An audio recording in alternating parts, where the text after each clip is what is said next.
eskerrik asko gurekin gonbidapena hona hartzeagatik.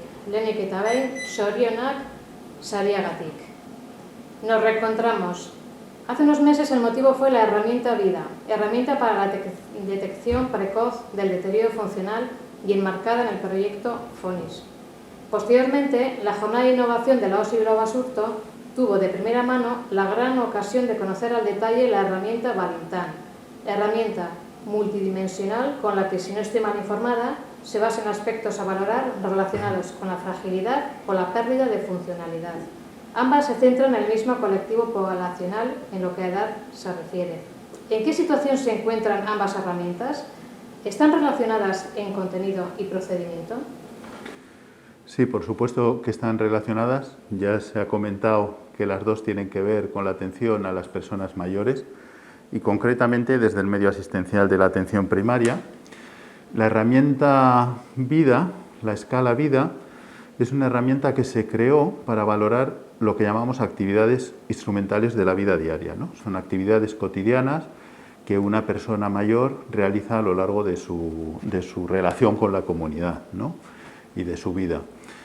Tales como, por ejemplo, pues ser capaz de manejar sus cuentas económicas, tener su tarjeta, responsabilizarse y tomar su medicación, desplazarse por la comunidad en transporte público, realizar tareas domésticas, manejar electrodomésticos, relacionarse con las personas. Lógicamente son unas actividades más elaboradas que requieren una mayor destreza que las que llamamos básicas, como bañarse, ser capaz de moverte por tu casa, comer solo, ¿no? Que son actividades más elementales. Entonces, esta herramienta surgió porque había una necesidad en base a otra muy conocida, el Lawton y Brody, que es la que más empleamos y está metida en todos los protocolos, pero es una herramienta que no ha tenido suficiente validación en nuestro medio y tiene un sesgo de género, porque considera tareas domésticas habituales realizadas por las mujeres cuando consideramos edades pues avanzadas, ¿no? De mayores. Es una herramienta que se ha empleado, se está ya cada vez empleando bastante en nuestro medio. De hecho, se está considerando incluso una estrategia de fragilidad del Ministerio, pero también es tan relevante que incluso se ha empleado en Argentina, han hecho una versión telefónica y en la actualidad se está empleando con una financiación FONIS, que son unas financiaciones muy importantes, relevantes, en Chile, en la Universidad de los Andes. Han hecho una adaptación transcultural y ahora la van a utilizar para valorar la funcionalidad e intervenir en personas que además tienen menos accesibilidad. Esa es la herramienta Vida, ¿no? Y el Valintán es una herramienta que llamamos de valoración geriátrica integral, es decir, que considera a la persona mayor con una serie de dimensiones, son no solo la clínica, sino también la valoración mental, la valoración sociofamiliar, y en el centro de todo está la valoración funcional, es decir, volvemos a hablar, y de hecho el Valintán incluye el Vida como herramienta de actividades instrumentales de la vida diaria, ¿no? Entonces es una herramienta informatizada, muy dirigida a profesionales que trabajan en el primer nivel asistencial para facilitar esta herramienta que tiene cierta complejidad. Tiene una financiación, ha tenido varias financiaciones de la OSI Bilbao Basurto en diferentes etapas de validación y tiene una financiación que acaba ahora a finales de año del Departamento de las Ayudas a la Investigación. En definitiva, las dos están interrelacionadas en que tienen que ver con la funcionalidad. La funcionalidad es la manera mejor de valorar el estado de una persona mayor y están interrelacionadas porque una pues incluye a la otra. La Real Academia de Medicina de España le ha otorgado el premio Medicina General Médico de Familia por su trayectoria profesional. En palabras de la Junta, que por unanimidad le ha otorgado el premio, usted ha desarrollado un perfil consecuente con la especialidad de Medicina Familiar y Comunitaria. ¿A qué perfil se refieren? ¿Cuáles son los valores que han de presidir toda prestación asistencial, con independencia de que hablemos de atención primaria, hospitalaria? Yo, en cuanto a atención primaria se refiere, la verdad es que estoy muy orgulloso porque es un premio que no solo me representa a mí, ¿no?, individualmente, sino que representa al perfil clínico y buen hacer de los médicos, enfermeras de atención primaria, ¿no? Es un perfil profesional que considera la salud desde un punto de vista holístico, es decir, no se centra en enfermedad-tratamiento, sino que considera, además de que en general se es buen clínico, se tiene muy buena formación, se han adquirido muchas competencias clínicas directas durante la formación, considera aspectos como es la prevención, la promoción de la salud, el considerar de esta manera holística lo que es la salud, es decir, de una manera, una visión integral del problema centrado en la persona. Hoy en día, y sobre todo en personas mayores, que es lo que más atendemos, no solo hay una enfermedad, hay un malestar, una dolencia que en personas que conjuntan varias enfermedades, que tienen una relación social, unas vivencias, unas familias, donde la comunicación es básico al considerar esta salud, ¿no?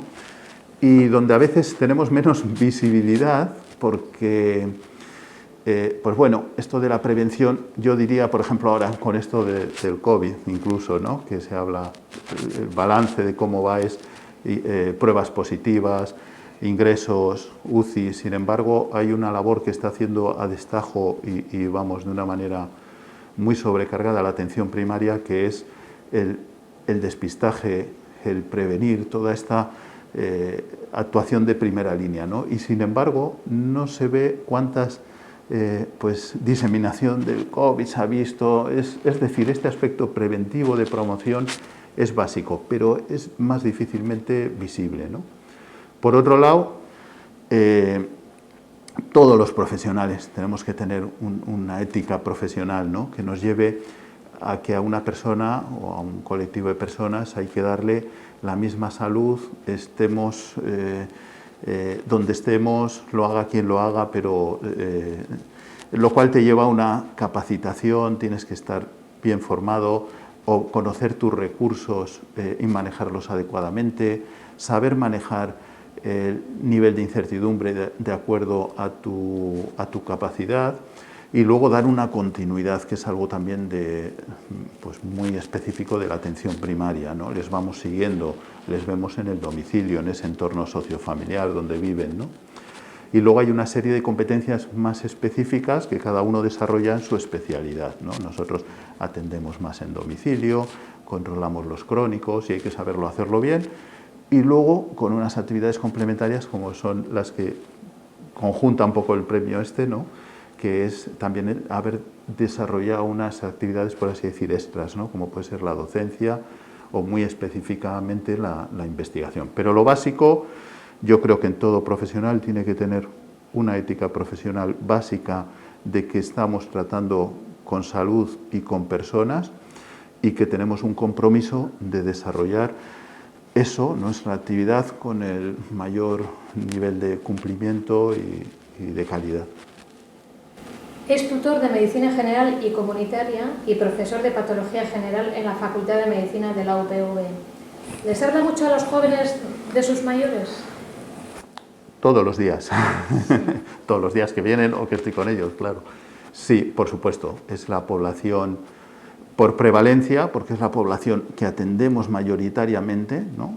en nuestras consultas, donde tenemos que aprender a afrontar esa atención, ¿no? a los mayores, pero también por desafío, ¿no? Porque las personas mayores es el ejemplo de lo que estaba diciendo antes de esta visión holística o integral de la salud, ¿no? No hay un enfermo con una enfermedad y que requiere un tratamiento, hay un enfermo con una dolencia, un problema de salud, que conjunta una serie de enfermedades, que muchas veces está polimedicado, que en estas edades a veces afloran algunas deficiencias sociales o sociosanitarias o sociofamiliares, como puede ser la soledad, la falta de recursos, la propia vivencia que tiene la persona de su pérdida de función, es decir, tiene una serie de objetivos de salud que a veces no los comprendemos bien.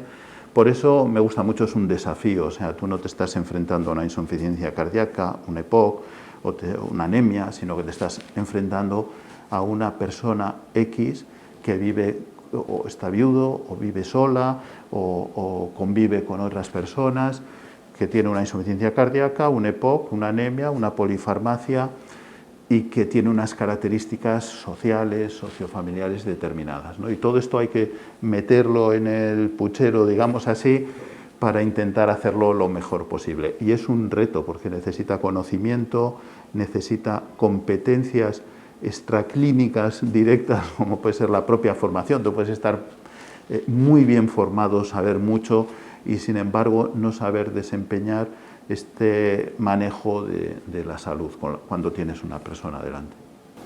Y para finalizar, ¿cómo le gustaría que le mencionen, que le referencien? Pues mira, es una pregunta difícil de contestar, ¿no?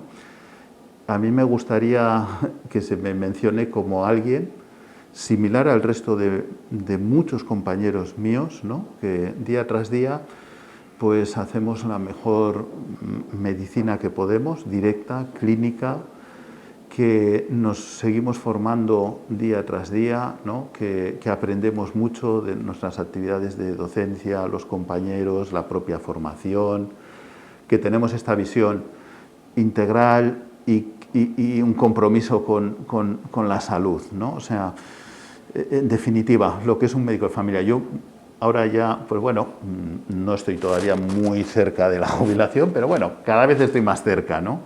Entonces a veces pienso, yo durante mi carrera profesional como médico de familia he disfrutado muchísimo haciendo cosas que me han supuesto un sacrificio, ¿no? Pero a veces me dan ganas de estos últimos años dedicarlos a hacer lo que es buena medicina, ¿no? Que es algo que ya os digo que estamos haciendo muchos, pero eso, ¿no? El aplicar todo lo que hemos ido aprendiendo, del manejo de los problemas, del trato con las personas, de la formación y en mi caso de la docencia, de la investigación, aplicar todo eso para decir, oye, pues es un médico que completa las competencias que tiene pues el programa de la especialidad de medicina de familia, ¿no? Y eso puede ser traspasado a cualquier otra de primaria, como pueden ser las enfermeras de medicina también de familia y el resto de profesionales, yo creo. Y sí que es verdad que en el momento actual que estamos en atención primaria tan apretados, trabajando muy a destajo, todavía ves el compromiso y el hacer bien las cosas de la mayoría de mis compañeros, ¿no? Eskerrik asko eta zorionak zure lanagatik eta sariagatik. Muchas gracias a vosotros.